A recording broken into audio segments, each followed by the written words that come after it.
Hi everyone! Today I'm going to be showing you a little time lapse of how I created this Mara and my other ultimate title cards.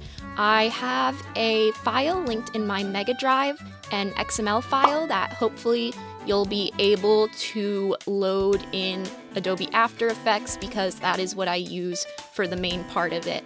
But anyway, in this beginning part, what I'm doing is I'm opening my PSD file of the ultimate card template that's just a static image, and I'm using it to change the text for Mara so that it's like tilted correctly basically, and I'm using that reference to align the text and then change the text color and change the background. There's a text file tutorial on how to do the still image version in the Mega Drive.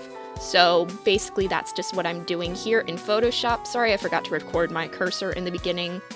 I have it recording now. I'm just using Photoshop in order to get the exact colors and changing the background of the solid in the After Effects file.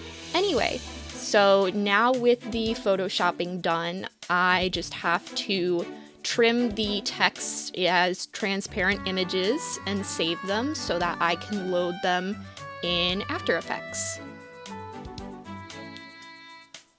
So now with those saved as transparents, I'm opening them in After Effects, and what I'm going to do is I'm going to load another image that I created. I created an image of the static just with Mara's text and the lines and stuff. I'm going to load that image and I'm going to use that to help me place the text right here. As you can see, I'm going back from the hand tool, which is H as a keyboard shortcut, and I don't know what the main tool is called, but it's V, like the selection tool or whatever. The hand tool just lets me move the canvas as much as I want, kind of if you were like on an iPad and pinching with your fingers, and then the V tool lets me actually like select things. You'll notice a lot of times that I'm clicking the little eyeballs on the side in order to turn off and on the track visibility. So here I am just aligning the texts, and once the texts are aligned, I go and I make a new shape layer and I make a path. This path is going to be what our text follows. So I start by making a point in the middle of the text, and then I make a point outside of the canvas for the name to follow. I start by making the point in the middle of the text even though the text starts outside the canvas, because for some reason After Effects won't let me move the first point on my path that I make, but it'll let me move the second. So it was going a little bit too fast for me here, but basically what I do is I make a new shape layer, I make the path, and then once I have the path, I go into the path settings, I copy it, and then I hit the P key on my text position and I paste the path into the position. You'll see me do it right here. I use the keyboard shortcut, then the position, Control C, Control V, and you'll see that I've pasted the shape layer. And what this does is it makes sure that my text moves in a nice slanted line and doesn't like go up and down and all that stuff. So once I have those set, I basically just use this video of Grace to animate it.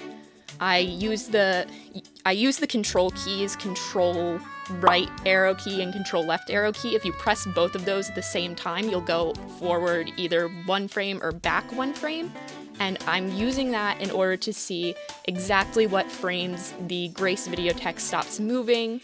And then when I put Mara's sprite in here, I'm using those to see when I should move Mara off to the side and when I should bring her back into the middle.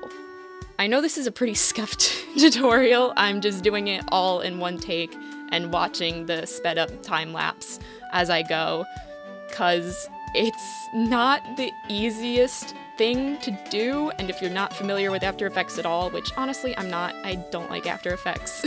I was just doing it because it gives me more control than Premiere for this sort of thing. But hey, at least I didn't have to animate the reticle and the bars and the lines like I did with Damon, because he was my first one, and that was absolutely agonizing. But So I just have the bars and lines here as a pre-comp, so that way they're all one layer and I don't have to worry about like accidentally disabling one of the lines. They're all just their own one thing. So now with all the text animated, I'm animating Mara. I'm just animating her back to center, using Grace as a little, you know, as a placeholder basically to show when I should bring her back. And this part is kind of just trial and error and doing what you think looks good. If you think it's moving too fast, just bring the keyframe out a little more. You don't have to do the shape layer stuff with Mara because it's just moving her like on one horizontal axis. Anyway, that's the tutorial time-lapse thingy-majig. I hope that was helpful somehow. If not, sorry. Have a nice day.